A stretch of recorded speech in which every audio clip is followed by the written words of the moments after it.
Ya, selamat pagi teman-teman. Eh, Hari ini kita melanjutkan sesuatu yang menarik itu ya terkait dengan asuransi. Itu eh, kemarin itu perjanjian asuransi dan saya minta teman-teman coba deh cari-cari contoh tentang polis asuransi. Nah, kalau kalau kita melihat polis, kita berasa melihat menjadi bagian dalam perjanjian asuransi. Nah, terus apa yang menarik dari perjanjian asuransi? Nah, kalau kalau teman-teman ini sekarang sering mendengar bahwa asuransi itu ada di mana-mana gitu, karena sekarang sudah dimaklumi bahwa asuransi itu sudah menjadi bagian yang tidak terpisahkan dari hal-hal yang terkait jaminan atau terkait dengan perlindungan sosial. Nah, secara umum memang asuransi terbagi dua, ada yang disebut sebagai asuransi umum dan asuransi komersial gitu. Jadi terbagi memang menjadi dua. Nah, semuanya konsep dasarnya asuransi itu adalah perjanjian. Jadi tidak mungkin tidak menggunakan perjanjian sebagai dasarnya asuransi. Nah, kalau teman-teman kemarin mencari-cari contoh perjanjian asuransi, itu sebenarnya termaktub atau tertulis dalam perjanjian yang umumnya itu tebal gitu. Nah, kalau kemarin ada yang nanya nih, Pak, kalau asuransi itu kakak saya itu punya perjanjian itu cuma sedikit aja gitu loh. Kemarin kalau nggak salah itu saya sudah jelaskan ya secara ringkas. Kalau perjanjian asuransi pasti banyak itu tergantung dengan produknya masing-masing gitu. Tapi kalau kemudian diberikan tanda tangan yang sifatnya ringkas, nah itu namanya cover note gitu. Jadi nota penutup ya, cover note ya. Nah, itu sebagai bukti sudah dilaksanakan perjanjian asuransi. Ya. Jadi kalau malam minggu kalian itu belajar ya, Sabtu satu kuliah itu mungkin perlu diasuransikan malam minggunya. Jadi melakukan perjanjian asuransi dengan gebetannya gitu. Ya, supaya siang-siang nggak ngajak renang. Ini karena panas banget sih Salatiga ini pagi-pagi ini. Saya tadi menunda waktu berenang karena pengen ketemu dengan mahasiswa Fakultas Hukum gitu. Sabtu-Sabtu ngapain kuliah? Tuh. Ini kelakuannya tua kelas ya. Jadi saya sih senang-senang baik. Jadi kalau mau dipersalahkan minta minta jaminan asuransi gitu di hari Sabtu gitu. Minta sama Nabila ya. Ini kalau kita bisa ketemu gitu kuliah di mana di hari Sabtu itu saya sih siap kok beliin es teh. Ya. Oke. Nah, mari kita mencoba melihat perjanjian asuransi pada bagian yang kedua ya. Oke ya. Nah, sekali lagi kalau kita bicara asuransi, kita pasti bicara soal perjanjian. Di sana kita melihat hal-hal yang terkait dengan perjanjian pada umumnya. Sejatinya itu asuransi sama dengan perjanjian, tapi bukan perjanjian yang sifatnya untung-untungan ya. Perjanjian yang sifatnya saling memberikan untung, enggak seperti itu ya. Atau perjanjian yang tujuannya untuk menguntungkan salah satu pihak saja, enggak. Konsep asuransi bukan konsep judi ya. Nah, karena kita ngomong perjanjian asuransi, maka dia tunduk pada fungsi atau sifat perjanjian pada umumnya. Nah, kita sering dalam dalam kerangka perjanjian atau dalam hukum perikatan, kita melihat perjanjian itu dibuat atas dasar perjanjian atas beban. Jadi perjanjian asuransi juga perjanjian atas beban. Bebannya itu dalam bentuk prestasi atau kontraprestasi. Bebannya juga berkaitan dengan bagaimana memperjanjikan sesuatu, perilaku sesuatu atau perbuatan sesuatu ya. Ya, karena prestasi dan kontraprestasi ada memberi dan ada menerima ya. Kemudian berbuat sesuatu atau tidak berbuat sesuatu. Kalau perjanjian pada umumnya, maka kita kalau melihat di perjanjian asuransi, maka KUH Perdata itu menjadi bagian pelengkap dari perjanjian asuransi. Jelas kalau hukum perikatan perjanjian ya dilihat apakah kemudian perjanjian asuransi itu tunduk pada konten-konten perjanjian atau perikatan dalam KUH Perdata. Ya, jelas bahwa KUH Perdata itu mengatur hal-hal yang apa sih yang mau dibuat di dalam perjanjian pada umumnya. Ya, atau hal-hal yang mungkin bisa dilakukan penyimpangan-penyimpangan tertentu sepanjang itu disepakati para pihak dan itu dimungkinkan di dalam KUH Perdata. Nah,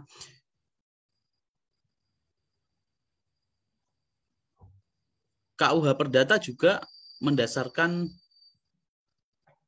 dirinya pada asas-asas ya. Kalau hukum perikatan berarti asas yang paling kelihatan adalah di 1338 kebebasan berkontrak. Jadi ada dua nih kebebasan berkontrak. Bebas menetapkan atau menyepakati substansi perjanjian apa saja, bebas ya. Yang kedua, dia karena diperjanjikan dengan bebas, maka hal-hal yang diperjanjikan itu berlaku sebagai undang-undang. Ya. Nah, yang menarik bahwa ketika kita membicarakan mengenai perjanjian pada umumnya, termasuk perjanjian asuransi, dia punya ciri bahwa perjanjian itu bersifat terbuka. Terbuka itu, sistem terbuka itu memberikan keluasan, memberikan kebebasan kepada para pihak dalam perjanjian untuk menentukan isinya apa, ya, mau diperjanjikan bagaimana dan bagaimana itu dibuat tetap pada koridor bahwa itu tidak bertentangan dengan peraturan perundang-undangan. Ini yang disebut sebagai sistem terbuka. Jangan sampai gitu ya, perbuatan hukum melakukan perjanjian menimbulkan hak dan akibat hak dan kewajiban sebagai akibat hukum, maka perjanjian itu sifatnya tertutup seharusnya ya. Terus bersifat konsensual ya, itu pasti bersifat konsensus ya, kesepakatan ya, yang sudah ada begitu terjadi kesepakatan antara kedua belah pihak. Jadi itu pokok-pokok perjanjiannya itu didasarkan dengan kesepakatan. Nah, kesepakatan itu ini pernyataan kehendak. Pernyataan kehendak itu nilai yang paling tinggi dalam hukum perikatan. Ketika pernyataan kehendak untuk melakukan kesepakatan, maka di sana sebenarnya sudah dimulai detiknya dia melakukan perjanjian. Nah, perjanjian asuransi ya, secara teoritis kemudian dilihat bahwa itu hal-hal yang sangat rigid gitu, hal-hal yang sangat menentukan dalam melakukan perbuatan hukum asuransi ya. Insurance contract ya dalam terminologi asing gitu. Nah, tapi kita lihat nih, dia punya ciri khas atau punya klasifikasi, punya unsur. Ya. Kalau teman-teman melihat bahwa perjanjian pada umumnya itu ada yang namanya syarat subjektif dan syarat objektif. Ya, ada dua ya di 1320. Ya. Masih ingat nggak 1320 KUH Perdata? Pilih 1320 KUH Perdata itu isinya apa? Ya.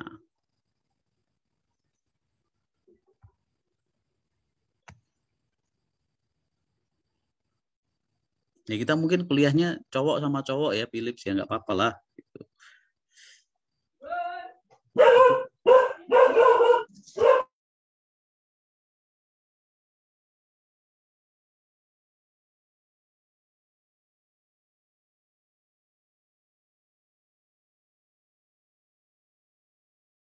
Syarat 1320 syarat sahnya terjadi kesepakatan, Pak.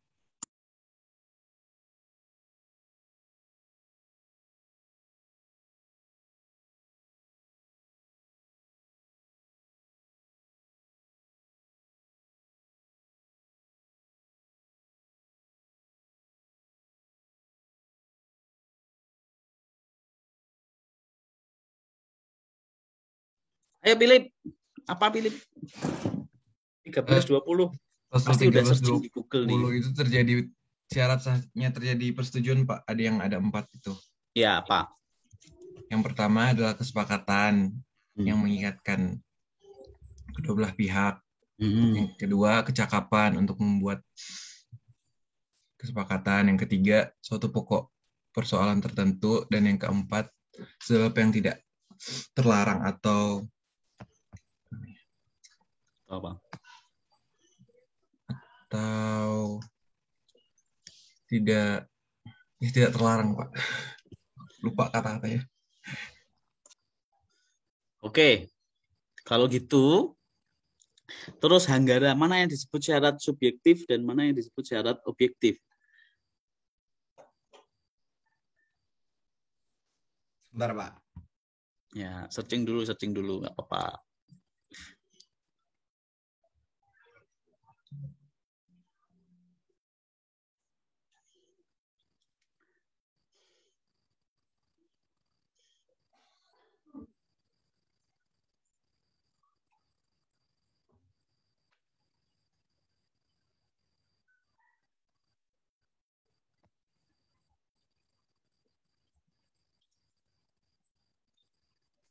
Kalau syarat subjektif itu kesepakatan dan kecakapan dari para pihak, Pak. Terus objektif? Kalau syarat objektif itu objek perjanjian dan sebab yang halal. Oke. Manakah kemudian yang bisa menyebabkan suatu perjanjian itu batal demi hukum atau dapat dibatalkan? Syarat mana yang kemudian menyebabkan dia dapat dibatalkan dan syarat mana yang menyebabkan dia dapat disebut batal demi hukum?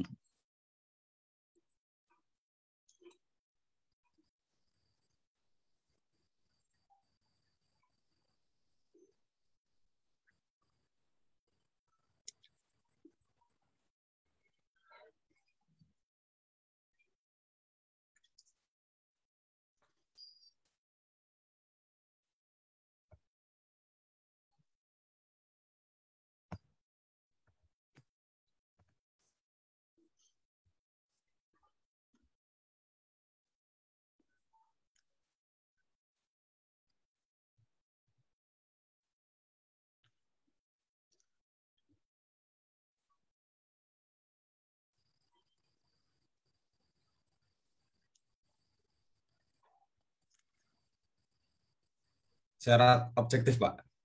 Yang menyebabkan dapat dibatalkan atau batal demi hukum syarat objektif itu. Batal demi hukum, Pak. Nah, oke.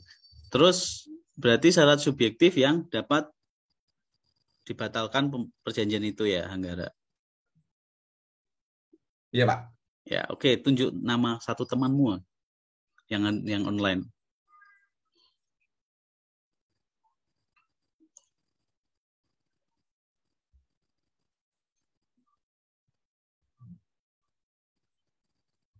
Ketua kelas, Pak. Ketua kelas ya. Ketua kelasnya eh, Nap Nap. Nah, oke, Nabila. Apa arti batal demi hukum?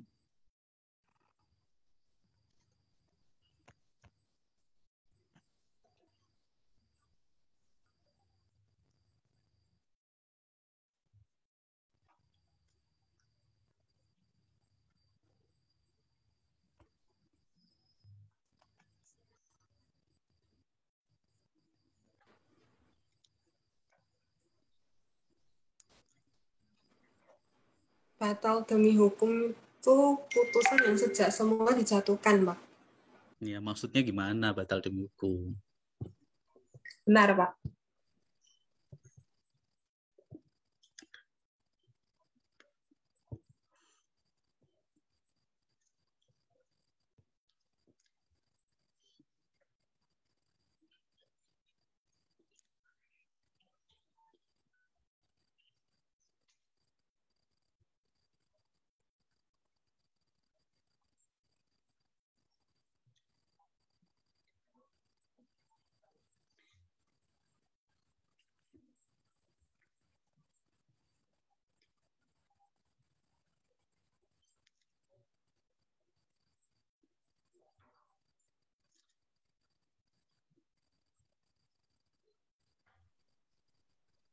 yang dianggap tidak pernah ada dalam suatu perjanjian atau suatu perikatan, Pak.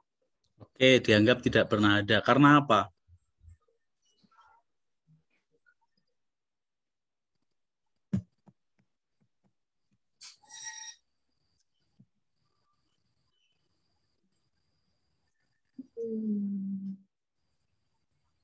Karena tadi itu loh, syarat objektifnya kan tidak terpenuhi. Tidak terpenuhinya karena syarat objektifnya berarti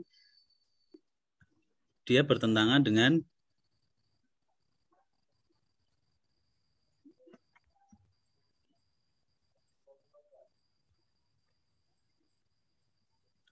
tadi udah disebutin tuh sama siapa tadi? Philip tadi.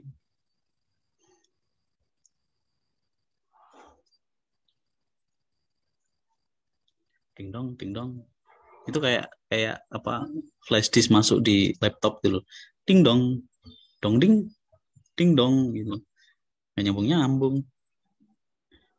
Ya. Dare. Jadi gini loh, Nap. Jadi kenapa syarat objektif disebut bisa batal demi hukum? Karena syarat objektif itu tidak terpenuhi, tidak sesuai dengan peraturan perundang-undangan, misalnya kausa yang halal dan kausa tertentu itu. Jadi kalau saya lebih pada berorientasi pada tujuan ya. Jadi kalau kausa yang halal itu berarti dia memang objek perjanjian. Cuman dan kausa yang halal itu orientasinya pada tujuan, sehingga kalau tujuannya bertentangan dengan undang-undang ya pasti itu menjadi tidak sah, menjadi batal demi hukum. Nah, kalau batal demi hukum, akibat hukumnya adalah dia dianggap tidak pernah ada. Ayo, sekarang Nap, satu lagi, tunjuk temanmu satu.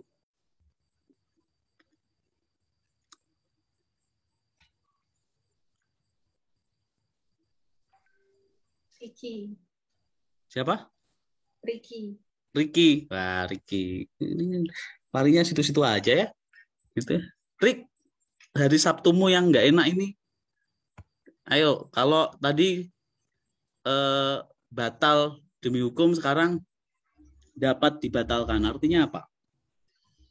Kalau dapat dibatalkan tuh, jadi ada salah satu pihak yang bisa ngajuin permohonan untuk membatalkan suatu perjanjian Pak, ke hakim. Ya. Kenapa? Alasannya apa? Karena syarat subjektif tadi Pak, kan ada dua, kesepakatan sama kecakapan. Berarti dalam suatu perjanjian itu berarti ada salah satu pihak yang nggak sepakat atau nggak cakep untuk membuat suatu perikatan gitu Pak. Oke. Terima kasih, Ricky. Lagi itu dong, yang pede dong hari Sabtu kok. Rick, itu siapa Rick? Yang telanjang di belakang, Rick? Ya ampun, temanmu. Apa saya, Pak? Oke. Salam ya. Ya, oke. Sebenarnya itu kan sudah saya jelaskan kemarin ya. Kaitannya dengan batal demi hukum dan dapat dibatalkan. Nah, kita lihat nih. Nah, perjanjian asuransi itu perjanjian yang khas dan unik ya. Jadi, kalau perjanjian asuransi itu ada kontrak asuransi yang dia validitasnya bisa dilihat. Ada yang disebut sebagai bilateral kontrak ya. Jadi setiap pihak dia memiliki apa namanya? Hak ya, untuk menyetujui atau tidak menyetujui. Nah, seharusnya dalam perjanjian asuransi dia pihak yang menjadi tertanggung dan pihak yang menjadi penanggung dia berada pada kedudukan yang sama ya. Tapi yang menarik adalah dalam perjanjian asuransi kita seringkali melihat kondisi praktikal ya, bahwa kita diberikan satu bentuk perjanjian format yang sudah jadi gitu. Nah, itu yang disebut sebagai contracts of adhesion ya. Jadi dia sudah penanggung biasanya ya perusahaan asuransi. Dia sudah bikin nih kontraknya ya. Kontraknya itu sudah ada gitu, terus dibawalah ke hadapan calon tertanggungnya. Nah, di sana dia sudah menyusun rancangan atau formatnya sudah ada tercipta di sana, apa kondisi-kondisinya, ada batasan-batasan, ada pengecualiannya, ada klausul-klausul tertentu yang kemudian itu menjadi syarat yang ditentukan oleh undang-undang, termasuk di kita itu undang-undang asuransi gitu ya. Nah, kalau kita bicara juga prinsip asuransi di sana, ada yang namanya prinsip indemnitas. Jadi indemnitas itu ada keseimbangan antara premi yang dibayar dengan kerugian yang nanti mau ditanggung. Nah, itu yang disebut bagian dari kontrak asuransi. Nah, ini itu sangat kondisional gitu, dan sangat kondisionalnya itu dibuat oleh perusahaan asuransi, oleh perusahaan yang sudah memiliki standarnya gitu ya. Nih. Nah, bagian-bagian dalam kontrak atau perjanjian asuransi itu pada umumnya ya memenuhi syarat 1320 KUH Perdata dan 1338 KUH Perdata secara umum. Ada yang di sana sebagai pernyataan kehendak, ada yang di sana pernyataan kehendak yang kemudian menjadi sepakat, ada yang di sana kemudian cakap untuk melakukan perbuatan hukum. Terus objek asuransi, dan objek asuransi itu adalah tidak bertentangan dengan peraturan perundang-undangan atau norma-norma asuransinya. Nah, yang menarik adalah dalam bahasa-bahasa yang lebih sederhana gitu, dan itu kemudian diterjemahkan dalam banyak posisi ya. Pernyataan kehendak itu dinyatakan sebagai offer and acceptance dalam kerangka asuransi ya. Nah, kita lihat deh satu-satu ya. Ada juga itu yang kaitannya dengan objek asuransi, nanti juga ada. Ya. Nah, kita lihat satu-satu ya. Jadi perjanjian asuransi pasti dimulai dari kata sepakat, dari kesepakatan. Nah, kesepakatan dalam asuransi itu secara rigid itu dia disebut sebagai proses offer dan acceptance ya. Jadi ada penawaran dan ada penerimaan. Jadi mereka ya, yang disebut melakukan perjanjian asuransi ini, tertanggung dan penanggung ini, ya, tertanggung dan penanggung ini, dia menyepakati sesuatu yang penting ya, menjadi elemen yang penting ya, sepakat untuk mengikatkan diri. Nah, mengikatkan diri itu biasanya dimulai dari offer yang diberikan yang disampaikan oleh pihak perusahaan asuransi. Ya, penawaran itu dimulai dari pihak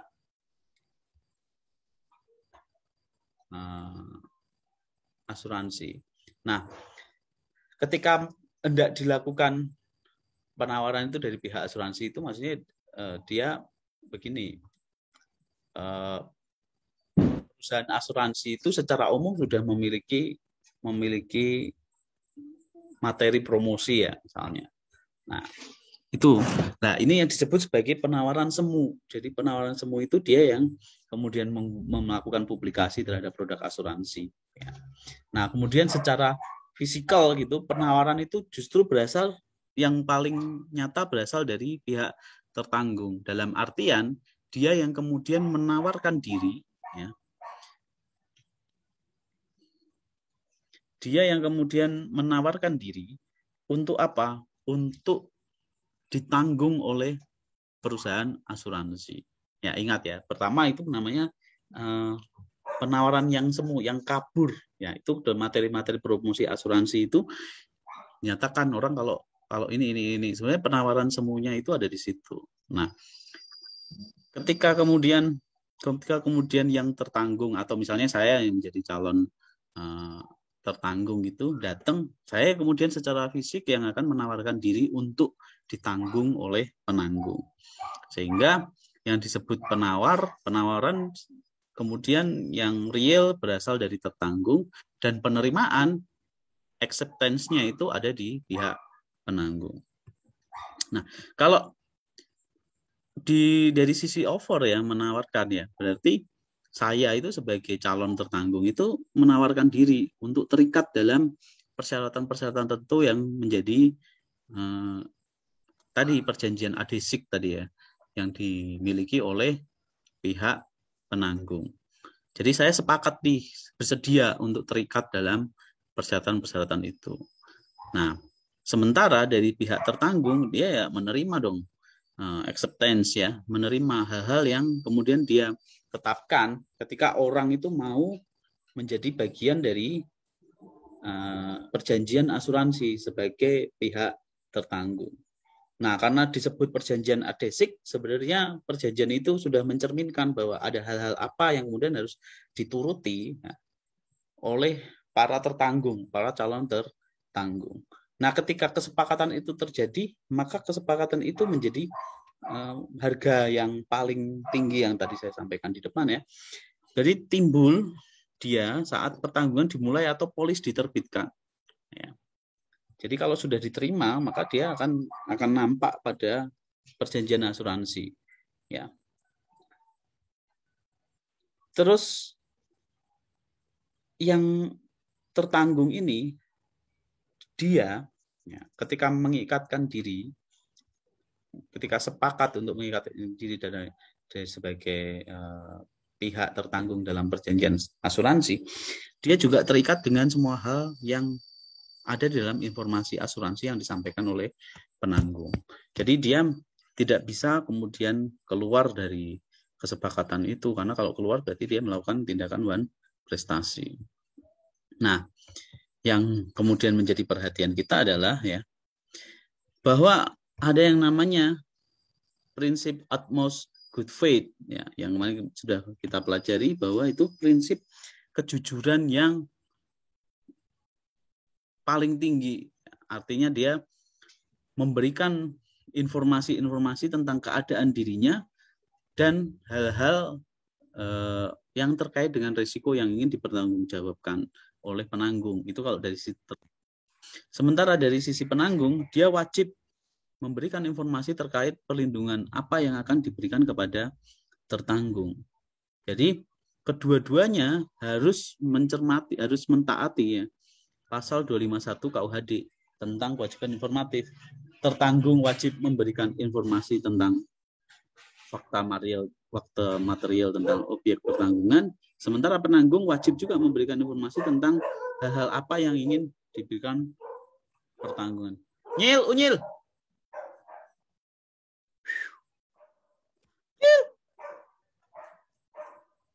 Ada, nanti aja.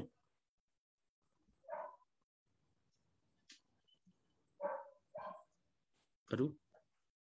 Oke, itu ya, utmost good faith. Jadi kejujuran yang paling tinggi nilainya, kejujuran yang paling jujur banget gitu. Nah, kemudian kalau itu sepakat ya dalam asuransi, berarti proses offer and acceptance-nya itu menjadi pengunci ya dalam sebuah hubungan hukum perjanjian asuransi, pernyataan kehendak yang paling tinggi. Ini yang memenuhi prinsip pasal 1320 KUH Perdata kaitannya dengan kata kesepakatan. Nah, kesepakatan ini tidak cukup kalau kita hanya menyatakan sepakat, tapi haruslah kemudian kesepakatan ini dimulai dengan inisiasi untuk menundukkan diri pada subjek yang lain, menundukkan diri kalau misalnya dari sisi penanggung atau penanggung ya, berarti dia menundukkan diri pada keinginan pihak tertanggung. Sementara pihak tertanggung dia juga menundukkan diri pada hal-hal yang sudah diatur semula oleh ya, pihak penanggung.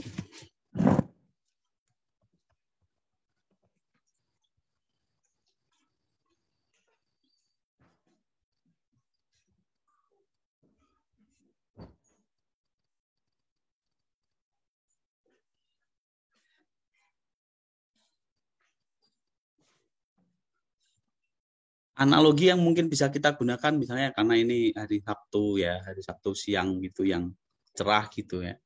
Hari Sabtu bagi anak muda yang paling cocok mungkin untuk nembak gebetan gitu. Kalau kita sudah mau nembak gebetan ya, berarti kita sudah sepakat untuk menundukkan diri ya, pada gebetannya gitu. Ya, untuk menyatakan diri untuk terikat dengan prasyarat tertentu yang mungkin harus dipenuhi gitu. Gitu. Di sisi lain gebetannya ketika dia diberikan tawaran untuk ditembak, maka dia bisa kemudian menundukkan diri pada hal-hal yang menjadi keinginan dari yang nembak tadi. Jadi kalian kalau sekarang hari Sabtu itu pacaran itu tuh terus ada syarat, aku harus menunda pacaran di hari Sabtu tanggal 2 Oktober karena aku ada kuliah dengan Pak Setio gitu. Nah, itu sebenarnya bagian dari kesepakatan di muka gitu. Bahwa kalian itu harus harus mengetahui bahwa ada hal-hal atau syarat tertentu pacaran di hari Sabtu terpaksa tertunda 1 minggu ya. Gitu ya Nap. Ya. Itu kaitannya dengan sepakat. Terus yang kedua ya, saya berpijak dari ini ya, dari 13-20 ya, supaya lebih mudah memahaminya. Sebenarnya teorinya lebih riweh gitu. Ya, kita akan lihat soal cakap yang tadi disampaikan oleh Ricky dan teman-teman ya, soal cakap. Nah, soal cakap itu yang terkait dengan para pihak dalam perjanjian yang dia memiliki kompetensi, memiliki kemampuan untuk melakukan perbuatan hukum dalam perikatan. Nah, dia selain sepakat ya untuk melakukan perjanjian asuransi, maka dia dalam kerangka perjanjian asuransi, dia memenuhi untuk menjadi para pihak dalam asuransi. Ya. Nah, para pihak ini yang memenuhi kompetensi ini, yang memiliki kompetensi adalah mereka yang secara hukum, ya, mereka adalah golongan orang yang mempunyai kemampuan untuk melakukan perjanjian asuransi dari sisi tertanggung maupun sisi penanggung. Contoh kalau sisi penanggung berarti dia adalah orang yang menyediakan diri untuk menanggung orang lain dalam perjanjian asuransi. Maka dia tunduk pada peraturan perundang-undangan terkait dengan usaha perasuransian misalnya. Dia terkait juga dengan peraturan perundang-undangan yang mengatur mengenai perseroan terbatas kalau itu perusahaan asuransinya berbentuk PT. Jadi kecakapan itu tidak selalu harus berkaitan dengan usia dewasa saja, tapi hal-hal yang lain yang menetapkan dia secara legal standing, dia punya kemampuan untuk menjalankan kegiatan asuransi dari sisi penanggung. Sementara dari sisi tertanggung, ya jelas, usia dewasa jelas, dia tidak dalam pengampuan dan lain sebagainya. Ini yang mengacu pada subjek hukum. Nah, bagaimana kemudian? Ada yang disebut kecakapan itu, kecakapan kaitannya dengan nilai-nilai subjektif. Ya. Ini kecakapan dalam hal subjektivitas ya. Yang kita kenal dalam undang-undang perdata, tapi dalam undang-undang perasuransian ya kita juga kenal.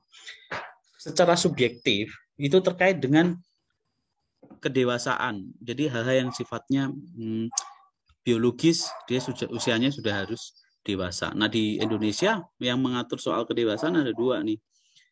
Dia yang harus cakap sesuai hukum Undang-Undang 1974 ya. 1974 ada 2 ya yang di luar KUH Perdata ya. Kalau KUH Perdata kan usia tertentu itu ya. Kalau di Undang-Undang 1974 ketika dia sudah menikah, dia dianggap sebagai orang yang sudah dewasa sekalipun usianya masih 16 tahun. Nah, ini ada yang sudah menikah belum di sini?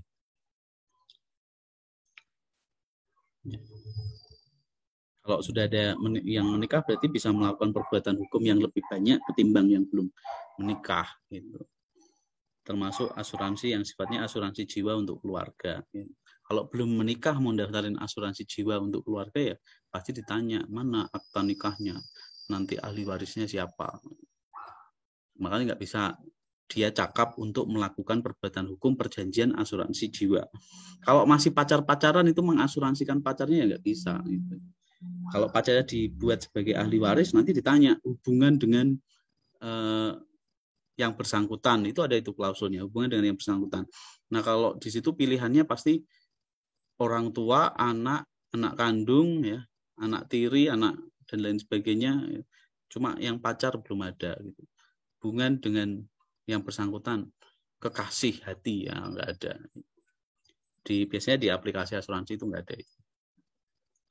Nah terus dia kalau di undang-undang notaris ya, dia itu dinyatakan dalam undang-undang notaris ya, yang dapat melakukan penghadapan di depan notaris ya, yang bisa menghadap notaris itu yang minimal usianya itu 18 tahun. Dalam artian ketika sudah memiliki usia 18 tahun, dia bisa melakukan perbuatan hukum di hadapan notaris. Nah, itu umumnya kemudian disebut dia sebagai usia yang sudah dewasa. Yang lain itu terkait dengan penilaian terhadap aspek biologis kesehatan ya. Misalnya sehat ingatan, atau dia karena harus subjek hukum yang mandiri, tidak di bawah perwalian atau pemegang kuasa yang sah. Contoh di bawah perwalian atau pemegang kuasa yang sah, misalnya usia masih di bawah 18 tahun, saya tidak bisa bertindak untuk dan atas namanya sendiri. Itu satu. Atau juga dia berada di bawah pengampuan hukum, misalnya dia sedang dalam kondisi pilot. Ketika dia dalam kondisi pilot, saya misalnya dalam kondisi pilot, maka semua tindakan hukum saya yang berkaitan dengan harta kekayaan itu diwakili kurator. Nah, sementara dalam asuransi hal yang seperti itu tidak dimungkinkan. Ya. Karena itu dia di bawah kurator. Nah, ini yang terkait dengan unsur subjektivitas tentang percakapan.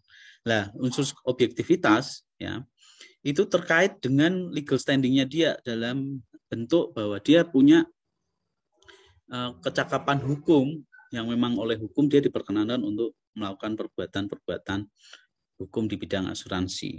Ya.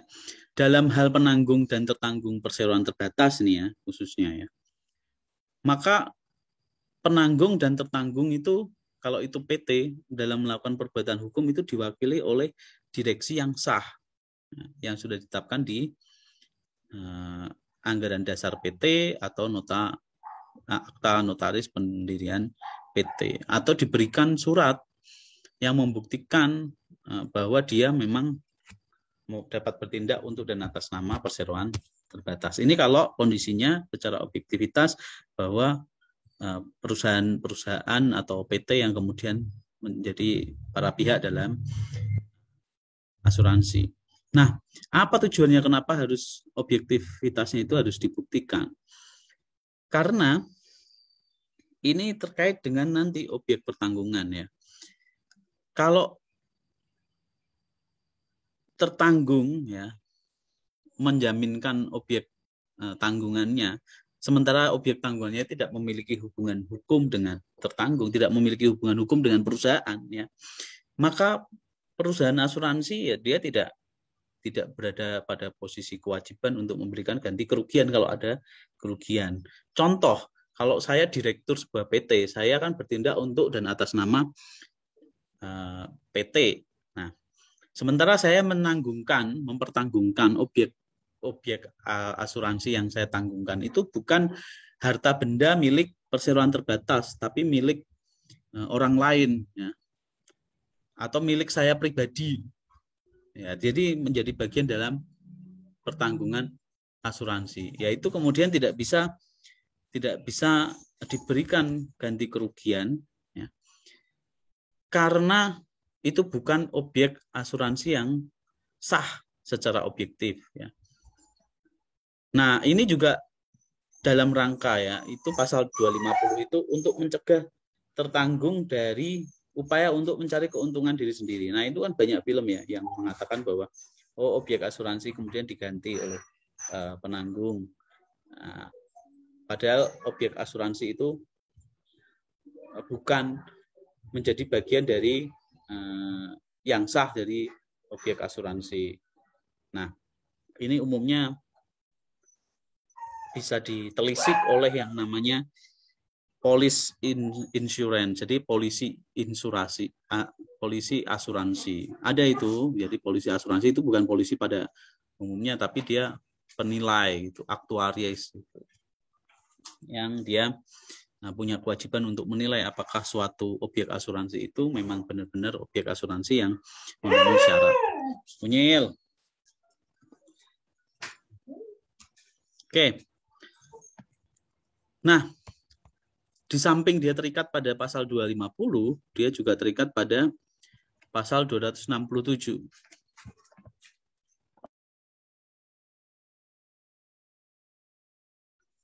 Pasal 267 ya, yang dia menyatakan begini, perjanjian asuransi dapat pula dilakukan dengan beban pihak ketiga baik berdasarkan amanat umum atau khusus maupun di luar pengetahuan yang berkepentingan sekalipun bila pertanggungan tersebut diadakan tidak dinyatakan di dalam polisnya, maka pertanggungan tersebut dianggap dilakukan untuk dirinya sendiri. Dalam artian begini, di pasal 267 itu, tentang objek asuransi bisa juga menjadi bebannya pihak ketiga di luar tertanggung dan penanggung.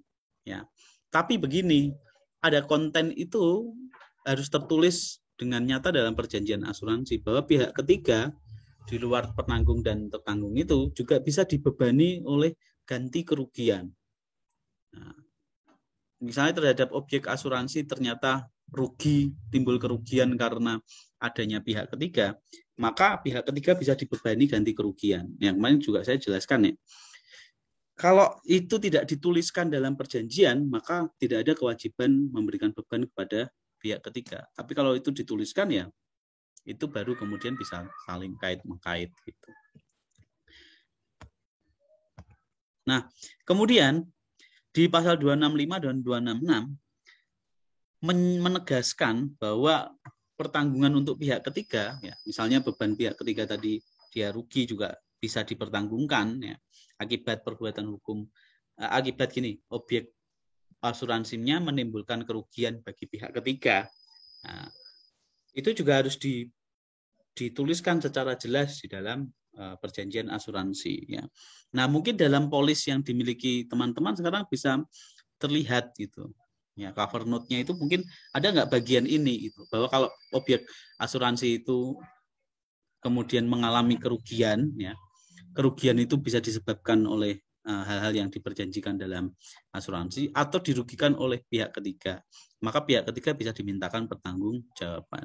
Atau objek asuransi itu ketika mengalami kerugian menjadi rugi, itu berdampak pada pihak ketiga sehingga perusahaan asuransi juga mempertanggungkan dampak dari kerugian itu terhadap pihak ketiga, maka itu harus dituliskan secara jelas. Contoh begini ya, saya mengasuransikan sepeda, ya, sepeda motor saya, asuransinya itu all risk, jadi rusak sedikit, rusak banyak, kemudian hilang, itu semua diasuransikan di perusahaan asuransi.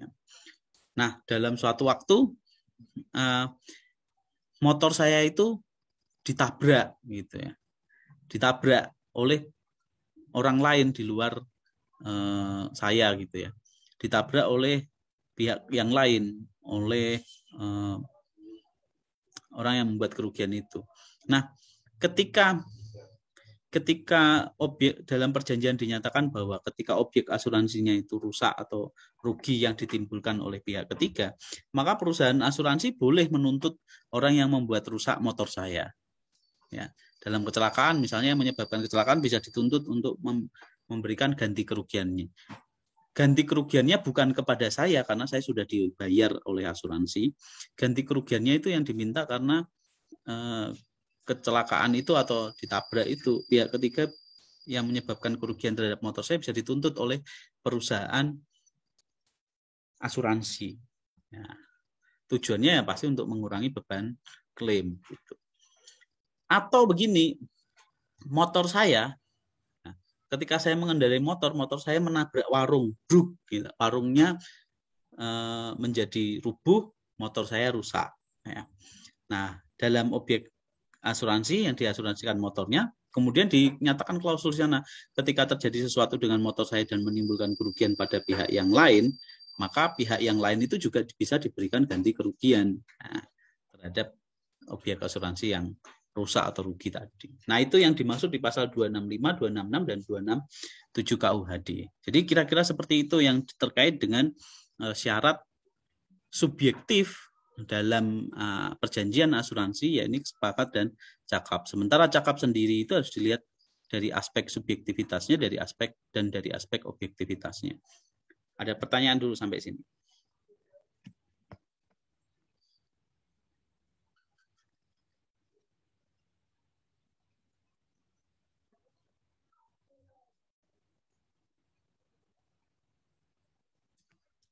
Oke, kalau tidak ada lanjut. Nah, berikutnya ini tentang suatu hal tertentu atau dalam perjanjian pada umumnya disebut sebagai objek perjanjian ya. Nah, dia disebut sebagai fixed object. Jadi janji dari penanggung untuk memberikan jaminan kepada tertanggung atas imbalan sejumlah premi yang dianggap seimbang atas risiko yang akan dijamin. Jadi fixed object ini berkaitan dengan hal yang diperjanjikan. Ya. Hal yang diperjanjikan pasti jelas di sana ada yang namanya upaya memberikan jaminan atas timbulnya kerugian. Nah, kalau kita lihat di bahkan dimulai itu ada yang namanya consideration. Jadi maksudnya ada pertimbangan-pertimbangan yang menyebabkan sahnya perjanjian asuransi itu sangat bergantung pada objek asuransinya. Objek asuransinya itu adalah kerugian yang kemudian dijamin oleh perusahaan asuransi. Nah, itu suatu hal yang tertentu. Nah, objek pertanggungan itu dia harus memiliki hubungan langsung dengan tertanggung. Ya, secara hukum, objek pertanggungan itu, kerugian itu memang kerugian yang bakalan dialami oleh tertanggung. Nah, dalam kerangka perjanjian asuransi itu, tadi peristiwa yang tidak pasti nih atau fenomen itu, dia memang menyangkut hal-hal yang berkaitan dengan objek asuransi yang memiliki atau yang dimiliki oleh tertanggung. Nah, objek pertanggungannya jelas, kepentingan yang dipertanggungkan dalam suatu perjanjian asuransi ya harus jelas juga bahwa kepentingan itu bisa dinilai dengan uang, bahwa kepentingan objek asuransi itu bisa terancam bahaya dan tidak dikecualikan oleh undang-undang. Kalau tidak dikecualikan oleh undang-undang berarti dia kalau itu benda ya benda-benda yang oleh undang-undang itu memang sah, dinyatakan sah oleh undang-undang. Nah, tujuannya adalah kepentingan itu kenapa harus bisa dinilai dengan nominal uang misalnya, atau dia bisa terancam bahaya dan dia tidak dikecualikan oleh undang-undang, maka kepentingan itu sebenarnya memberikan ukuran akan berapa besar ganti kerugian yang menjadi tanggungan dari penanggung. Jadi dalam kerangka objek tertentu ini yang berkaitan dengan asuransi, perjanjian asuransi, maka objek itu berupa hal-hal yang bisa menimbulkan kerugian. Nah, kerugian itu mengancam, kerugian itu menjadi yang tidak dikecualikan dari undang-undang, termasuk undang-undang yang dibuat oleh para pembuat perjanjian asuransi ya. Nah, dan dia memiliki kaitan langsung dengan tertanggung. Jadi itu suatu hal tertentu yang itu. Nah, Pak, kalau asuransi jiwa itu kan mempertanggungkan jiwanya, iya benar. Jadi yang dipertanggungkan adalah kondisi kesehatan jiwa dan lain sebagainya. Nah, ukurannya harus jelas. Ukurannya ya kalau itu dia sakit berarti kalau ada nilai pertanggungan yang kemudian bisa diberikan itu diukur dari tingkatan penyakitnya misalnya. Ya, itu harus bisa dinilai dengan uang. Namanya manusia kalau jiwa ya pasti bisa ada terancam bahaya, ya bahayanya adalah bahaya kesehatan misalnya. Nah, tapi nilainya harus bisa diukur gitu. Nah, di Undang-Undang 40 ya, objek asuransi adalah jiwa raga, kesehatan manusia, tanggung jawab hukum, benda dan jasa serta semua kepentingan yang lain yang dapat hilang, rusak, rugi dan atau berkurang nilainya. Artinya dijelaskan oleh norma hukum positifnya bahwa objek asuransi ini mencakup di Indonesia ya, mencakup hal seperti itu. Asuransi jiwa dan raga, tadi kesehatan ya, kesehatan manusia ya. Tanggung jawab hukum kalau misalnya ada timbul kerugian dalam aktivitas perdagangan misalnya, siapa yang kemudian bertanggung jawab secara hukum. Benda dan jasa, ya, benda-benda tertentu yang diasuransikan, jasa misalnya kegiatan tertentu yang dapat terancam, misalnya jasa kurir. Ya. Jasa kurir itu misalnya dalam perjalanan, kalau itu mengirim barang elektronik, bisa jadi barang elektroniknya dalam perjalanan itu mengalami kerusakan, dan itu menjadi objek asuransi. Nah, intinya bahwa di Indonesia itu diatur yang namanya objek asuransi, semuanya benda atau jasa atau apapun itu yang bisa hilang, rusak, rugi, dan atau berkurang nilainya. Emas juga ya, sekarang lagi investasi emas. Emas itu sekarang nilainya juga fluktuasinya. Tahun 90-an gitu, saya punya emas 1 gram bisa untuk beli makan selama 1 bulan. Ya, sekarang nggak bisa itu selama 1 bulan. Kalau harga emas sekarang 900.000, belum tentu kita 1 bulan bisa makan dan emas itu. Dulu dengan gaji yang saya miliki ya, sekarang dengan dulu itu beda valuasinya gitu. Kalau dulu 10 tahun yang lalu saya dapat gaji bisa untuk beli 4 gram emas. Tapi dengan kondisi sekarang gaji saya hanya bisa untuk beli 2 gram emas. Nah, itu sebenarnya sudah menimbulkan valuasi yang sangat berbeda. Nah, dalam kerangka asuransi ya nilainya juga harus bisa diperjelas, itu ukurannya harus definitif. Nah, karena itu berkaitan dengan kerugian, maka sekali lagi ada prinsip bahwa utmost good faith itu harus dipenuhi. Jadi orang itu wajib memberikan informasi yang sebenar-benarnya tentang objek yang dimiliki oleh tertanggung, objek asuransi. Ya. Terus dari sisi penanggung, ya dia harus memberikan informasi yang sesuai juga tentang hal-hal yang bisa ditanggungnya. Kalau informasinya tidak diberikan secara sungguh-sungguh atau secara real gitu, maka dia bisa jadi bisa menyebabkan penanggung tidak memiliki kewajiban untuk memberikan ganti kerugian. Ini terkait dengan suatu hal tertentu. Nah, suatu hal yang tertentu itu juga harus tidak boleh bertentangan dengan norma atau peraturan perundang-undangan, tertulis dan tidak tertulis. Ini yang disebut sebagai sebab yang halal dalam KUH Perdata di 1320. Artinya begini, kalau menurut pendapat saya gitu ya, kalau kita mempertanggungkan objek asuransi tertentu, nah objek asuransi ini sebenarnya objek asuransi yang nanti tujuannya ketika itu berlangsung ya, objek asuransi itu tujuannya bukan untuk melakukan perbuatan jahat ya.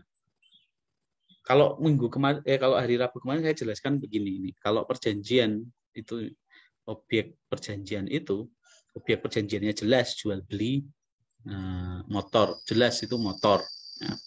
Maka motornya itu yang diperjanjikan bukan motor hasil tadahan misalnya, bukan motor hasil kejahatan. Nah, itu maksudnya berorientasi pada tujuan, bahwa tujuan benar objek asuransi itu memang benar-benar tidak dimanfaatkan untuk tujuan lain selain tujuan yang halal itu.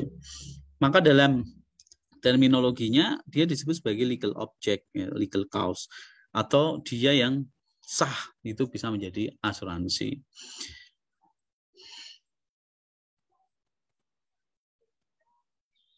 Nah, ini kebalik nih kalimatnya nih.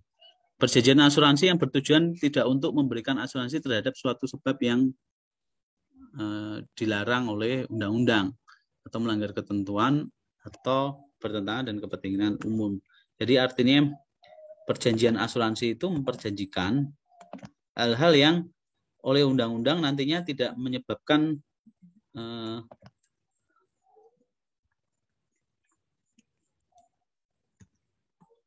memberikan asuransi terhadap suatu sebab yang tidak dilarang.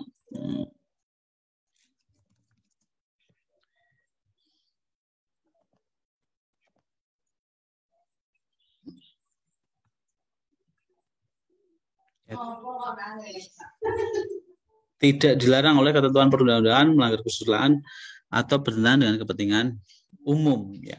Jadi kalau kita mengasuransikan jasa kurir misalnya, jasa kurir itu tujuannya yang diasuransikan bahwa perbuatan hukum pengiriman ini tidak untuk melakukan perbuatan hukum yang bertentangan dengan undang-undang. Kan banyak ini sekarang yang narkoba itu diperjualbelikan dengan jasa pengiriman gitu ya, Ricky ya. Jadi kalau beli narkoba jangan online, susah itu ya. Kalau beli bubur boleh bubur online, tapi kalau beli narkoba jangan online karena tidak dijamin asuransi. Sudah tidak dijamin di asuransi, masih bisa dilaporkan oleh perusahaan asuransi bahwa dia melakukan perbuatan hukum yang terlarang. Nah, itu jadi tujuannya bahwa objek asuransinya tidak melanggar undang-undang. Ya, ini pasti ya menilik bahwa isi perjanjian harus dilihat bahwa perjanjian yang dibuat itu juga harus memenuhi asas keterbukaan tadi. Terbuka dalam artian bahwa memang benar perjanjian itu boleh dilihat dia bukan perjanjian sebagai substansi yang melanggar ketentuan perundang-undangan. Nah, itu juga bisa diartikan begini, selain itu bertentangan dengan peraturan perundang-undangan, bisa juga diartikan bahwa objek yang diasuransikan itu harus objek yang memiliki keterkaitan langsung dengan pihak dalam asuransi. Ya, jangan sampai tidak ada kepentingan yang berkaitan. Juga misalnya perjanjian itu perjanjian asuransi tapi tidak mewajibkan pembayaran premi. Nah, ini menjadi lucu. Ya.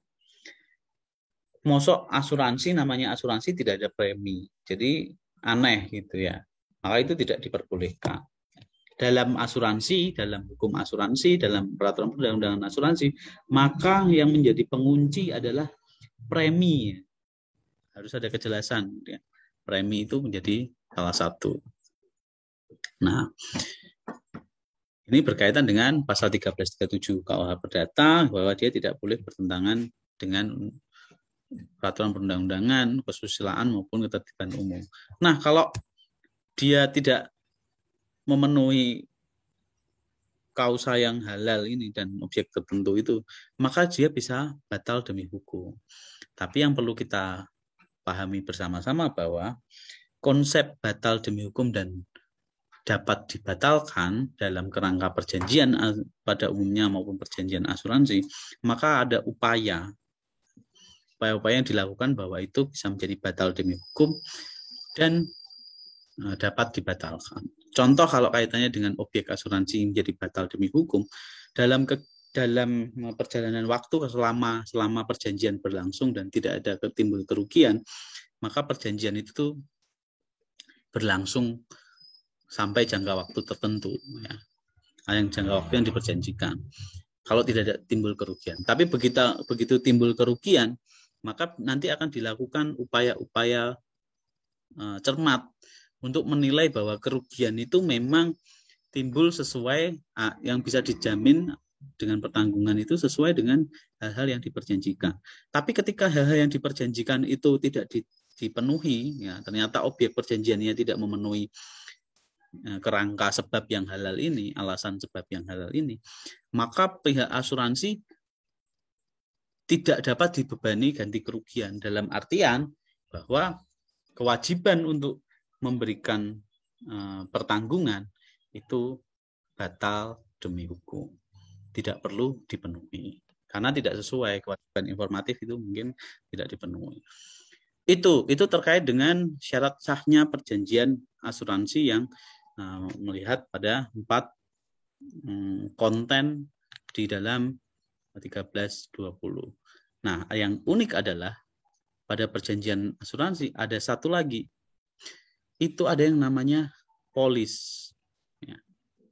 Jadi perjanjian asuransi itu diwujudkan dalam bentuk polis asuransi.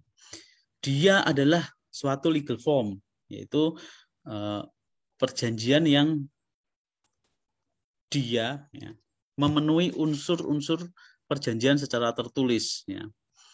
Dia mempunyai bentuk perjanjian yang sah. Ya. Hanya saja perlu dipahami bahwa kalau polis asuransi ini dia dibuat dengan di bawah tangan, ya, bukan di hadapan pejabat. Kalau di hadapan pejabat atau yang membuat pejabat itu harus dalam bentuk atau akta yang disebut akta autentik. Ya. Nah, perjanjian asuransi disebut polis itu dibuat oleh para pihak. Ya. Itu menjadi forma atau bentuk hukum yang dalam kerangka hukum asuransi itu dianggap sah. Ya. Nah, biasanya legal formnya itu atau polis ini dia terlihat dalam aplikasi asuransi. Ya. Aplikasi asuransi kalau kita lihat di kata sepakat tadi ya. Sepakat itu ketika saya sebagai calon tertanggung itu menundukkan diri pada syarat dan kondisi-kondisi tertentu yang ditetapkan oleh pihak penanggung. Maka menundukkan diri itu dengan wujud misalnya saya menulis atau melengkapi aplikasi asuransi. Nah, kalau itu dibuat maka itu bisa menjadi dasar bagi terbitnya polis asuransi. Nah, penerbitnya polis ya pasti perusahaan asuransi. Setelah disepakati perjanjian antara penanggung dengan tertanggung. Harus memenuhi ketentuan yang diatur dalam peraturan perundang-undangan. Nah, polis ini diatur dalam peraturan perundang-undangan, isinya minimal apa saja. Ya. Termasuk yang diatur dalam KUHD kalau itu kaitan dengan asuransi jiwa, asuransi kebakaran. Nah, itu ada secara umum di KUHD. Tapi ada juga yang diatur di dalam Undang-Undang 40 2014. Nah, KUD juga memberikan beberapa pengecualian bagi asuransi jiwa, aplikasi asuransi, karena asuransi jiwa ini banyak ini macam. Oke. Nah, kemudian legal form ini juga harus bisa memenuhi dia sebagai objek dalam jasa keuangan. Ya, dia di OJK ada peraturan yang menetapkan produk asuransi itu dia menjadi objek dari hukum tentang jasa keuangan. Karena ingat ya, asuransi itu selain juga tunduk pada perusahaan undang-undang asuransi, dia juga tunduk pada peraturan perundang-undangan yang lain yang terkait dengan lalu lintas uang. Karena produk asuransi ini kan sebenarnya ada problem ada kegiatan mengumpulkan dana, maka itu menjadi objek yang bisa dijangkau oleh OJK ya, sebagai pengawas asuransi.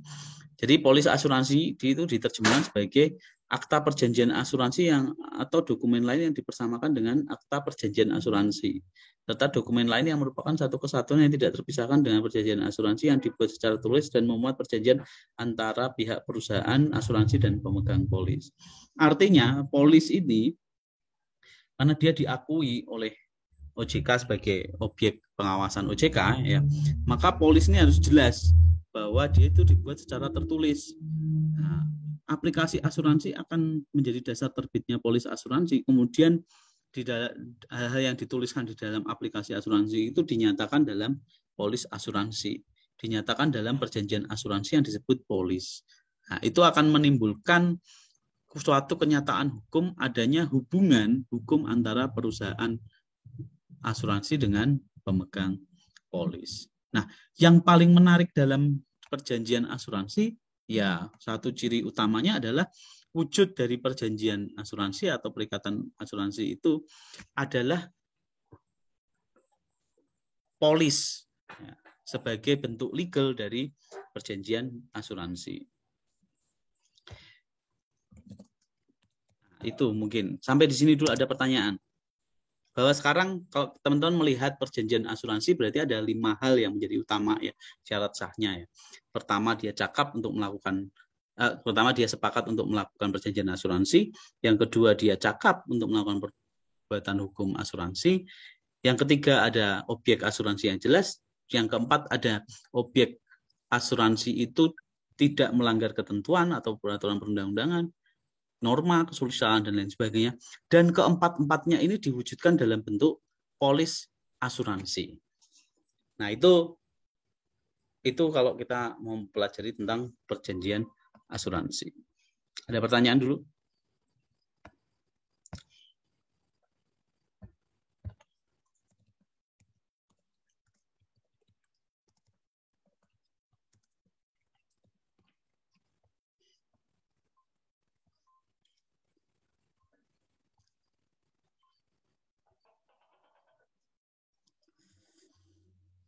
Oke, kalau tidak ada nanti kalau misalnya ada pertanyaan silahkan. Nah, ada dinamika hukum yang terkait dengan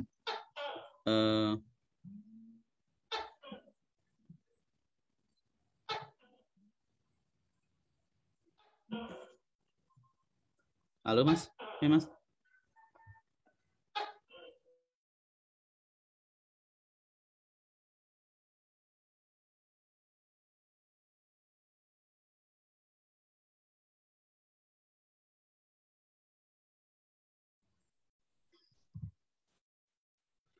Nah, ada satu dinamika hukum terkait dengan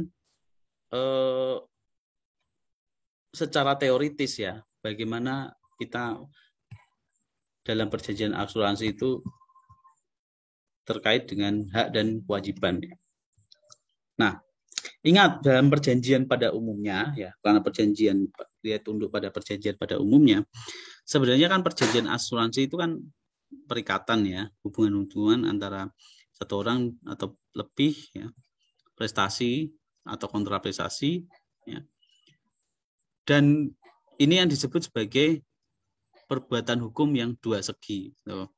Maksudnya dua segi itu para pihak memiliki kemampuan untuk melakukan offer and acceptance tadi ya, memiliki kemampuan untuk mempunyai posisi tawar. Kalau bersegi satu itu biasanya tindakan hukum pemerintah ya. Dia menerbitkan keputusan, menerbitkan peraturan perundang-undangan secara independen ya, dia menerbitkan itu untuk dituruti semua ya.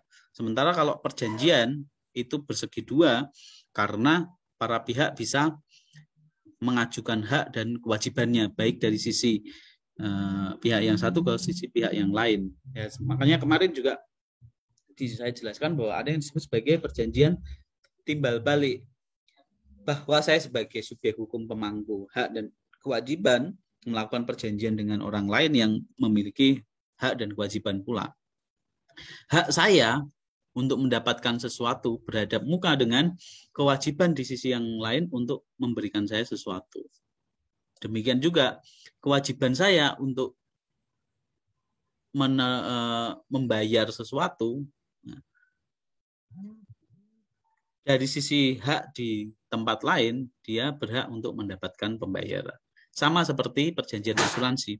Penanggung berhak atas pembayaran premi, sedangkan tertanggung dia punya kewajiban untuk membayar premi.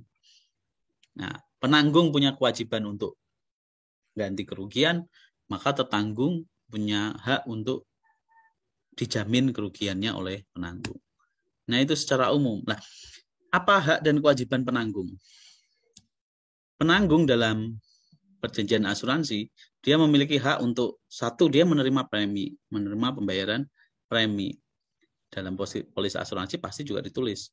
Yang kedua, menerima keterangan dari tertanggung. Jadi berhak untuk mendapatkan informasi yang sebenar-benarnya dari tertanggung tentang objek asuransi.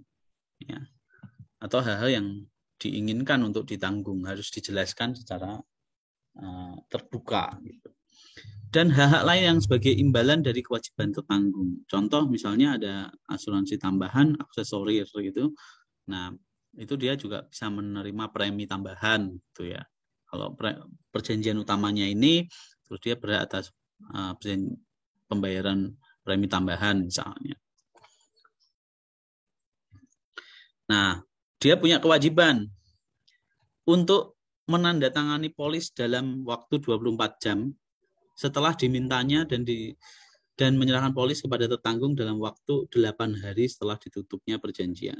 Ya, ketika terjadi perjanjian asuransi, kesepakatan itu ditutup dengan tanda tangan, maka penanggung itu wajib menandatangani polis. Gitu.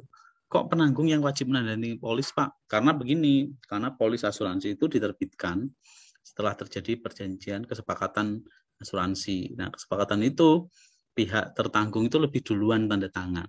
Ya. Maka penanggung itu diberikan waktu 24 jam sejak aplikasi asuransi itu disetujui, ya. Dia harus memberikan tanda tangan dan maksimal 8 hari dia harus menyerahkan perjanjian asuransi. Nah, sekarang bisa dilakukan secara elektronik, jadi itu lebih mudah. Gitu. Kewajiban yang kedua, dia wajib memberikan ganti kerugian bila terjadi peristiwa yang diperjanjikan yang menimbulkan kerugian, evenement yang menimbulkan kerugian tadi.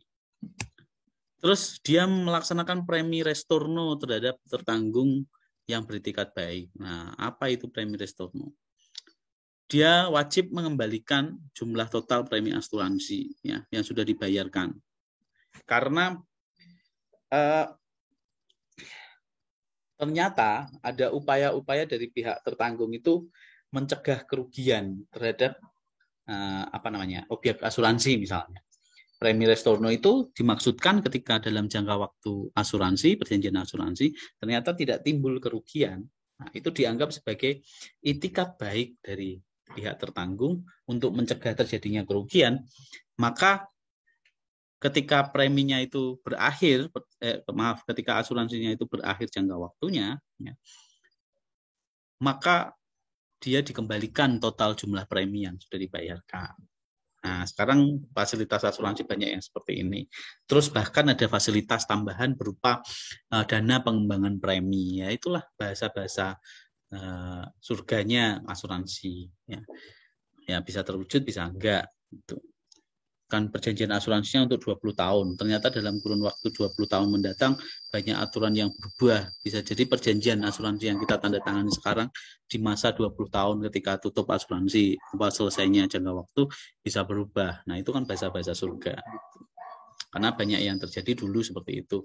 Di masa kolapsnya 98 sampai 2005 gitu, banyak perusahaan asuransi yang tidak bisa membayarkan kembali premi restorno ini.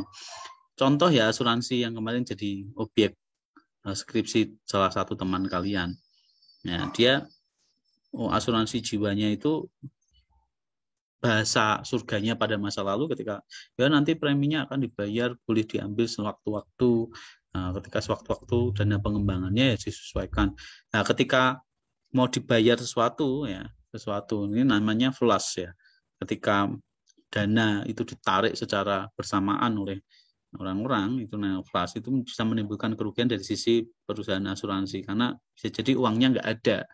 Nah, uangnya nggak ada ini ada dua, bahwa uangnya itu disalurkan untuk hal yang lain kemudian tidak cukup ya untuk membayar klaim, terus atau oleh karena perbuatan kesengajaan tertentu menyebabkan dana itu sama sekali tidak bisa dikembalikan. Contoh misalnya tindakan pidana, penggelapan, korupsi, dan lain sebagainya. Nah, premi restorno ini menjadi ukuran apakah kemudian utmost good faith ini bisa dilaksanakan secara bertanggung jawab. Gitu. Nah, dalam jangka waktu asuransi misalnya, ada yang dimaksud dengan penanggung mengganti biaya yang diperlukan untuk pembangunan kembali apabila diperjanjikan demikian, itu maksudnya rebuild kontrak gitu ya. Jadi membangun ulang kontraknya, perjanjian itu dimulai lagi gitu ya. Kalau misalnya jangka waktu asuransinya selama 20 tahun, kemudian terjadi penutupan asuransi sudah selesai tahun ini, kemudian untuk jangka waktu 20 tahun mendatang, ketika 10 tahun berjalan saya harus minta klaim atas kerugian yang saya alami. Nah, bisa jadi diperjanjikan bahwa ketika diajukan klaim asuransinya berakhir. Ya, atau bisa ada peluang bahwa ketika klaim itu dibayar bisa dilakukan keberlanjutan hubungan hukum asuransinya. Nah, itu biasanya diperjanjikan. Nah, itu dari sisi penanggung. Sementara tertanggung, dia juga memiliki berhak atas penyerahan polis. Ya. Jadi polis yang sudah ditandatangani oleh perusahaan asuransi misalnya atau penanggung, itu wajib diserahkan kepada yang bersangkutan. Mendapatkan ganti kerugian bila terjadi peristiwa yang menimbulkan kerugian terhadap objek perjanjian. Hak-hak lain yang tadi saya cerita juga, misalnya fasilitas tambahan berupa pengembangan dana pinjam premi asuransi. Bisa. Terus dia memiliki kewajiban ya, membayar premi, jelas ya. Kemudian dia harus memberikan informasi yang sebenar-benarnya, ya, harus jujur pada tingkatan yang paling tinggi. Terus dia harus mengupayakan hal-hal yang bisa mencegah timbulnya kerugian, ya, yang bisa dihindari juga kerugian itu. Dan mungkin ada kewajiban-kewajiban khusus yang dicantumkan di dalam polis. Contohnya gini, kewajiban khusus misalnya, polis menetapkan syarat tambahan bahwa yang bersangkutan ketika timbul kerugian wajib melaporkan kepada pihak yang berwenang, misalnya bahwa itu ada kerugian. Nah, itu kewajiban tertanggung. Ya, simpel kan? Jadi tertanggung, sekali lagi dia tetap punya hak dan kewajiban, haknya mendapatkan polis ya, karena polis jadi bukti sahih itu, mendapatkan ganti kerugian dan hak-hak lain yang diperjanjikan. Ya. Di sisi lain kewajibannya ya, bayar premi, memberikan informasi yang sebenarnya, mengusahakan peristiwa yang menimbulkan kerugian tidak terjadi, ya agar tidak terjadi. Nah, mungkin utmost good faith-nya juga di sini, dia harus berupaya semaksimal mungkin untuk mencegah timbulnya kerugian. Dan kewajiban khusus yang disebutkan atau dicantumkan dalam polis. Nah, ini yang terkait dengan perjanjian asuransi, yang terkait dengan bagaimana alat bukti ya, bahwa terjadi hubungan hukum perjanjian asuransi. Nah, kita lihat bahwa perjanjian asuransi itu bersifat konsensual ya, atau konsensus ya, kesepakatan para pihak tertanggung dan penanggung dibuat secara tulis yang dinyatakan dalam sebuah akta yang disebut polis. Tadi saya sampaikan bahwa akta ini dinyatakan sah karena sejak ditandatangani para pihak, perjanjian asuransi kan sah sejak ditandatangani oleh para pihak. Tanda tangan yang pertama itu adalah ketika tertanggung itu menyediakan diri untuk tunduk dalam syarat yang ditetapkan oleh penanggung. Ya, kemudian dia tanda tangan, kemudian polis harus terbit. Kalau dia bersedia berarti harus disetujui oleh perusahaan asuransi atau penanggung, maka polis itu harus ditandatangani segera dan disahkan. Nah, keabsahan itu karena dia polis, maka itu sebenarnya keabsahan yang nilainya sama dengan akta di bawah tangan. Loh, kok akta di bawah tangan toh, Pak? Karena begini, karena polis itu bukan akta yang diterbitkan atau dibuat di hadapan pejabat yang berwenang ya. Nggak ada pejabat asuransi, nggak ada ya. Bukan merupakan pejabat yang sah. Perusahaan asuransi itu kan bukan pejabat yang ditunjuk untuk mengesahkan sebuah perjanjian asuransi. Dia tetap nilainya itu sama dengan akta di bawah tangan atau perjanjian kita berdua misalnya, sah sejak tanda tangani. Nah, kenapa gitu? Karena begini, akta di bawah tangan yang dalam bentuknya itu adalah polis, ya, dia bila tidak disangkal oleh salah satu pihak, dia mempunyai kekuatan hukum yang sama dengan akta otentik. Jadi kalau tidak disangkal oleh para pihak, tidak dinyatakan berbeda oleh para pihak, maka dia disebut akta otentik yang keabsahannya itu sama dengan akta otentik, sekalipun dia berupa akta di bawah tangan.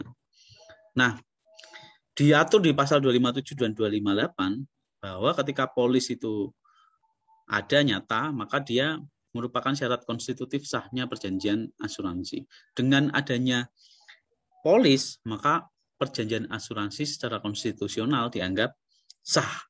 Sehingga polis itu menyatakan adanya perjanjian asuransi, tapi bukan menyatakan syarat sahnya perjanjian. Ya. Jadi syarat sahnya perjanjian itu ada 4, dituangkan dalam polis, tapi polis itu hanya menyatakan bahwa polis itu menyatakan bahwa ada terjadi perjanjian asuransi. Bukan menyatakan bahwa perjanjian asuransi itu memenuhi sahnya sesuai dengan keabsahan asuransi itu memenuhi ketentuan sahnya perjanjian dalam 1320 dan 1338 Junto 1337 ya. Ingat ya, perjanjian asuransi itu dinyatakan secara konstitutif ya dalam bentuk polis. Sementara sahnya perjanjian asuransi ditentukan bukan karena polis, tapi karena terpenuhnya 4 syarat perjanjian tadi ya. Nah, karena dia polis untuk menyatakan adanya perjanjian asuransi, maka ada kewajiban di dalam KUHD ya, bahwa dalam waktu 24 jam itu harus terbit polisnya. Ya. Bila ditutup langsung antara penanggung dan tertanggung, atau dia maksimal 8 hari kalau ada perantara polis ya, perantara asuransi, maka dia selambat-lambatnya 8 hari. Perantara ini agen. Dalam waktu 8 hari polisnya harus sudah terbit dan diserahkan kepada yang bersangkutan. Nah, misalnya kalau teman-teman didatangi agen asuransi, di sana diminta tanda tangan misalnya. Oke, selesai tanda tangan. Nah, perusahaan asuransi kalau itu melalui agen asuransi, maka selambat-lambatnya 8 hari sejak ditandatanganinya oleh tertanggung, maka harus terbit polis yang diserahkan kepada pihak tertanggung. Nah, prakteknya ini sangat sulit dipenuhi ya. Jadi ketika sudah ditandatangani, terus langsung diberikan polis itu. Ya, susah banget itu kan, ternyata perjanjian asuransi itu kan ada banyak ya. Jadi dalam praktek ketika harus 24 jam dibuat polis dan ditandatangani oleh perusahaan asuransi biasanya ya, ini sulitan ya. Maka diterbitkan yang namanya cover note atau nota penutupan ya. Nah, ini yang kemarin ditanyakan teman-teman, Pak, itu cuma 1 lembar. Ya, itu disebut sebagai ringkasan ya. Ringkasan polis atau nota penutupan. Ya. Tujuannya untuk menunjukkan bahwa itu sudah terjadi perjanjian asuransi. Nah, dengan cover note ini, teman-teman sebenarnya bisa bawa itu selembar itu ke perusahaan asuransi untuk diganti dengan perjanjian asuransi yang sebenarnya. Itu bisa ya. Nah, hukum memang seperti itu.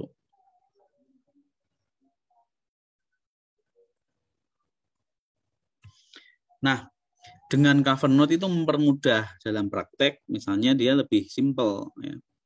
Terus hal-hal pokok dalam perjanjian asuransi yang disepakati penanggung dan tertanggung sudah terungkap di sana. Dengan cover note ini maka akan mempermudah kejelasan antara tertanggung dan penanggung. Sementara perjanjian asuransinya belum terbit atau polisnya itu belum terbit. Nah, itu pada akhirnya nota penutupan ini kalau dia selama ini tidak pernah diganti dengan polis atau ditukar dengan polis misalnya, dia dianggap seolah-olah sudah menjadi polis, seolah-olah ya, menjadi perjanjian asuransi yang sah. Yang nilainya dengan nota penutupan ini, dengan cover note ini sudah cukup untuk membuktikan dirinya sah di depan hukum bahwa dia sebagai tertanggung atau sebagai penanggung. Itu kaitannya dengan cara pembuktian. Nah, habis. Saya kira itu yang mungkin bisa saya sampaikan ya di kuliah ini. Ada pertanyaan?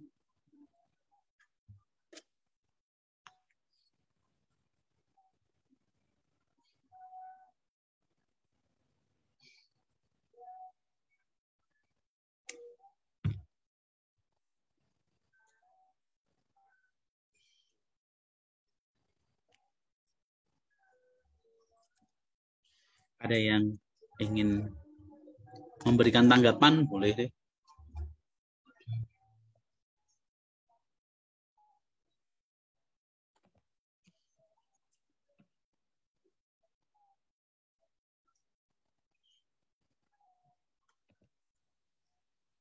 Belum, Pak. Belum? Kok belum sih? Bu ada.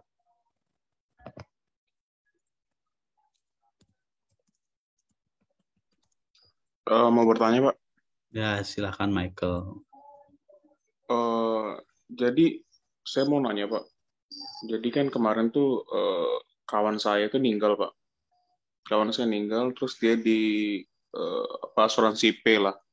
Di asuransi P itu dia mencantum, udah berapa tahun dia ngomong soal tentang asuransi kematian. Tiba-tiba pas dia meninggal kemarin tuh susah banget ngeklaimnya, Pak, gitu. Susah banget ngeklaimnya itu. Kalau misalnya dia susah ngeklaim gitu, kita harus kemana, Pak, sih, Pak?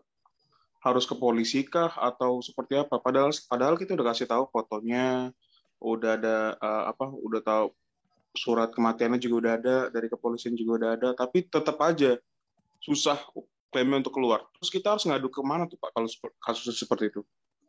Ya, saya harus lihat perjanjian asuransinya ini sebenarnya gitu ya. Tapi begini ya, kalau pengajuan klaim itu susah, itu ada banyak hal gitu. Ini no excuse ya, maksudnya jangan tersinggung ya kalau misalnya ini ya. Tidak maksud menyinggung gitu enggak. Tapi gini, memang ada hal-hal tertentu yang memang harus dipenuhi ketika kita bisa melakukan pengajuan klaim. Dalam artian begini, saya jelaskan di muka tadi bahwa kita harus memenuhi syarat tadi, keterbukaan informasi tadi. Bahwa memang kita diberikan kewajiban sebagai tertanggung untuk memberikan informasi yang sebenarnya terkait dengan kondisi ya. Kalau kondisi atau objek asuransi itu. Juga kita harus tahu limitasi dari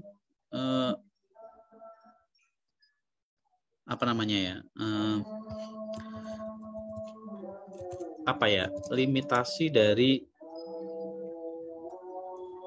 sebuah perjanjian asuransi gitu. Jadi ada hal-hal tertentu yang membatasi kita untuk mengajukan klaim. Nah, tapi prinsipnya begini.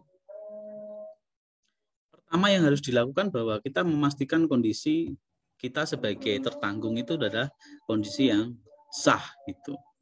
Adalah kita memiliki legal standing yang tepat itu. Nah, bagaimana kalau misalnya kita sudah sah terus kita mengajukan klaim tapi klaimnya tidak pernah ditanggapi atau tidak diberikan respon gitu ya. Tunggu sebentar ya, ada azan nih.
Oke, saya ulang ya. Jadi kita harus memastikan bahwa diri kita adalah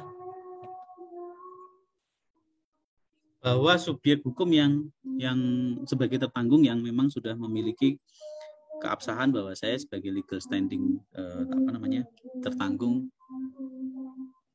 untuk mengajukan klaim.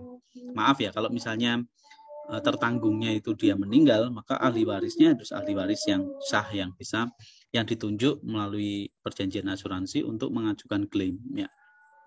Dan dituliskan di dalam perjanjian asuransi bahwa memang yang bersangkutan adalah memiliki memiliki hak untuk mengajukan klaim. Nah, ada dua metode ketika klaim itu tidak ditanggapin, tidak dibayar atau tidak direspon oleh perusahaan asuransi atau klaimnya ditolak terus. Nah, cara yang pertama adalah melakukan gugatan perdata terhadap perusahaan asuransi.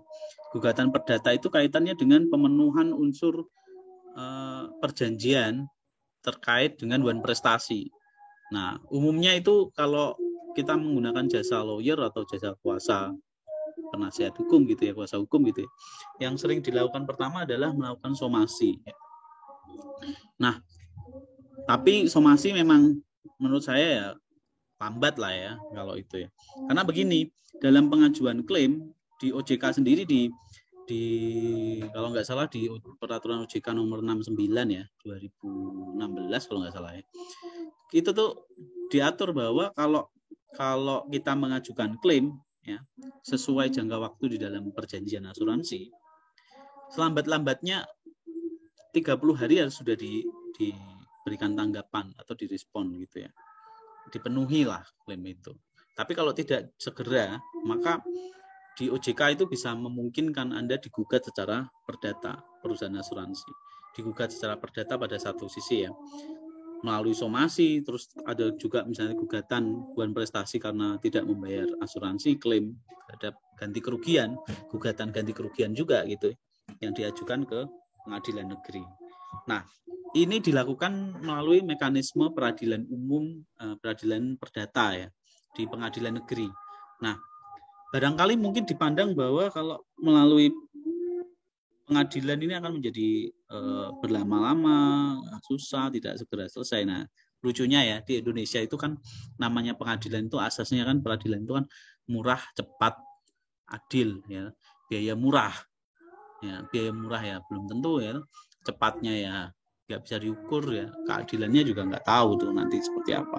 Ini yang kita menjadi aneh di Indonesia, bahwa pengadilan itu ketika kita mengharapkan keadilan melalui hukum acara, nah ini berat juga gitu ternyata bagi kita.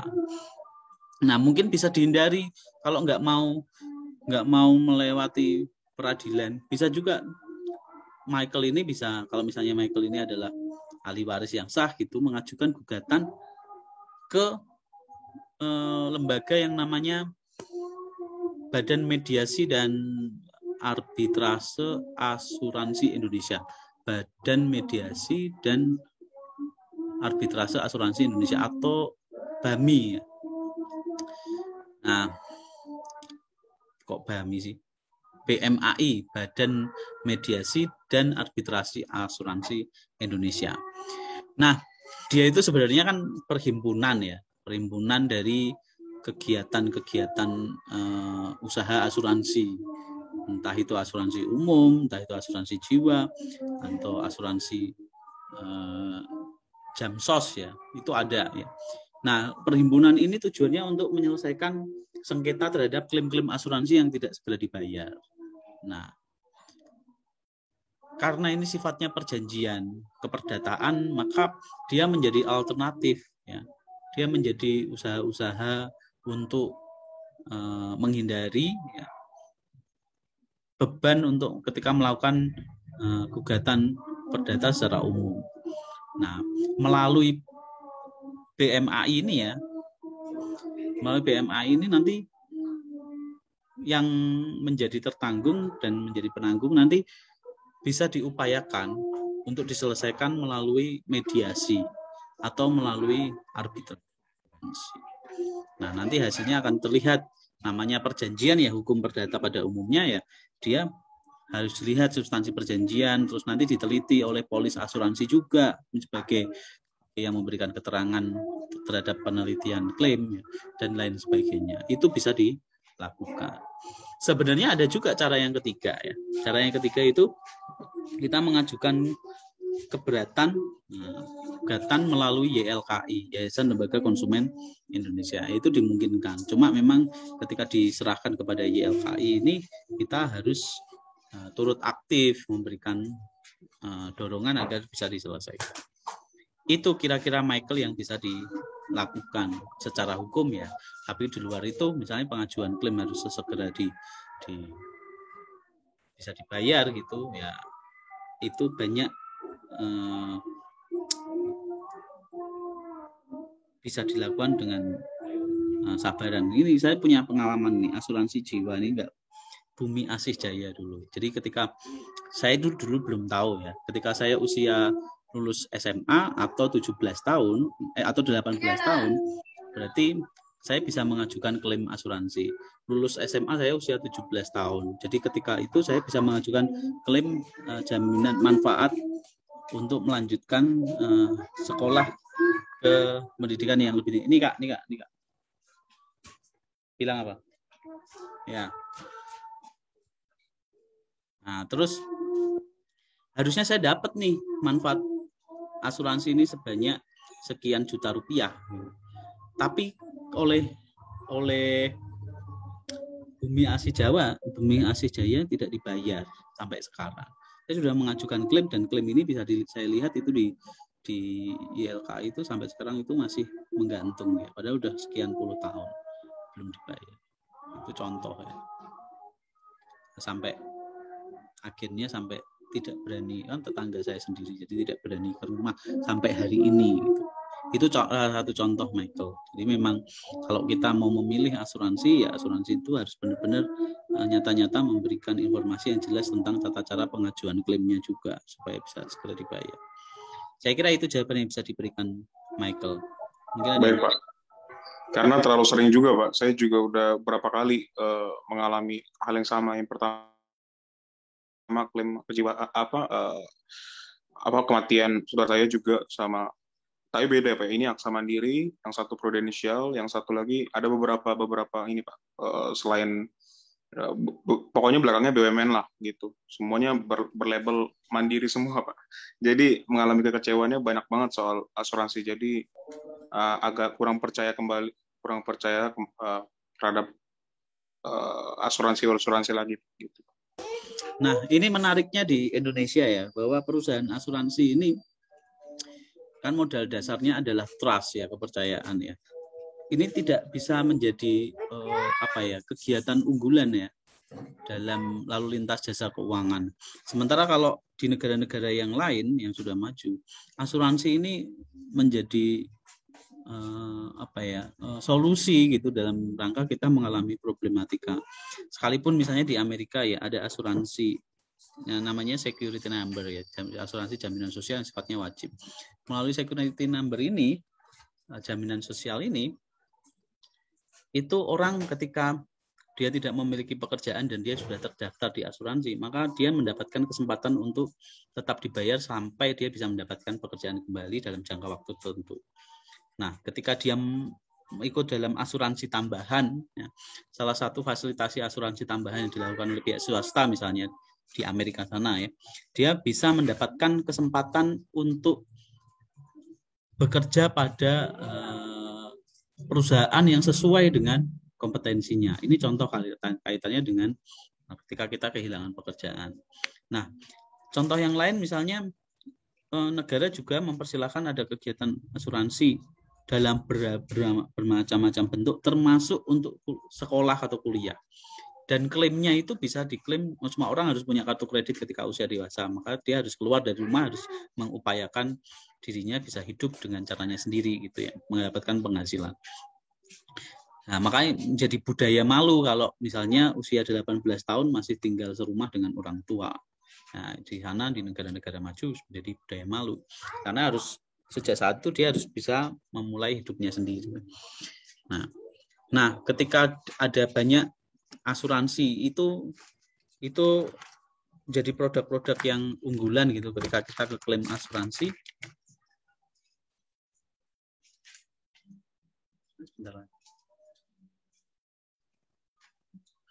Nah, perusahaan asuransi ini punya produk-produk yang unggulan yang asik gitu ya, yang bisa dinikmati manfaatnya sejak sejak dia mulai gitu.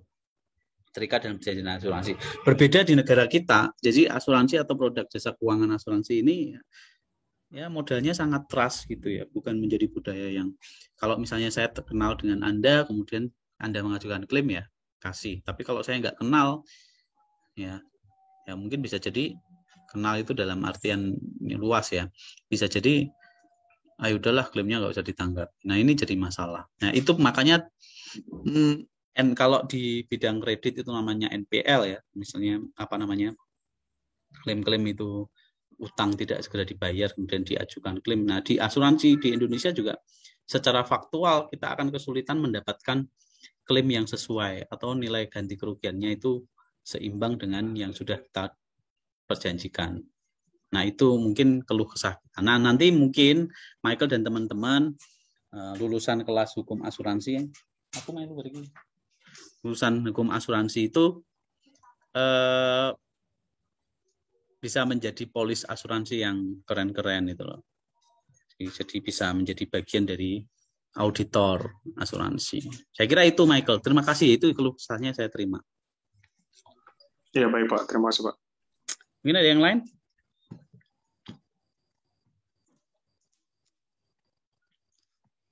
Oke, kalau tidak ada yang lain karena ini kuliah di hari Sabtu yang indah gitu, jadi terima kasih sudah gabung di mata kuliah ini di hari Sabtu. Terima kasih untuk tambahan kuliah ini ya. Terima kasih Nabila atas jebakan hari Sabtunya. Jebakan hari Sabtu itu Sabtu kuliah gitu. Nah,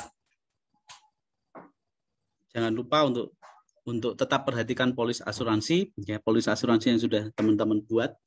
Nah, saya ingin teman-teman kemudian melakukan pemetaan terhadap dokumen polis yang teman-teman miliki, memetakan terkait dengan unsur atau syarat sahnya perjanjian yang tadi sudah saya jelaskan. Dilihat dalam polis asuransi itu nanti dibuat dengan kertas folio ya, ditulis tangan ya. Ya, nanti dianalisa syarat sahnya asuransi sesuai dengan yang sudah saya jelaskan tadi di muka ya. Nah, teman-teman bisa lihat apa bagian-bagian mana yang dia menyebutkan bahwa di sana ada terjadi kesepakatan ya. Nah, dianalisa secara sederhana dan nggak usah banyak-banyak bikinnya karena nulis tangan itu capek gitu. Nanti tinggal di foto scan kemudian kirimkan PDF ke Nabila selaku yang punya kelas. Itu teman-teman. Kalau tidak ada yang lain-lain, saya terima kasih banyak sudah gabung di hari Sabtu yang cerah ini. Untuk berikutnya kita ketemu lagi di pertemuan mendatang di hari Rabu. Dan tetap jaga kesehatan, selalu rajin mencuci tangan, ya. Jangan memaksakan diri untuk kemana-mana kalau itu berbahaya. Dan sampai jumpa lagi, Tuhan memberkati. Terima kasih Pak. Terima kasih Pak, selamat siang. Pak, selamat siang. Selamat siang Pak. Terima kasih Pak. Selamat siang.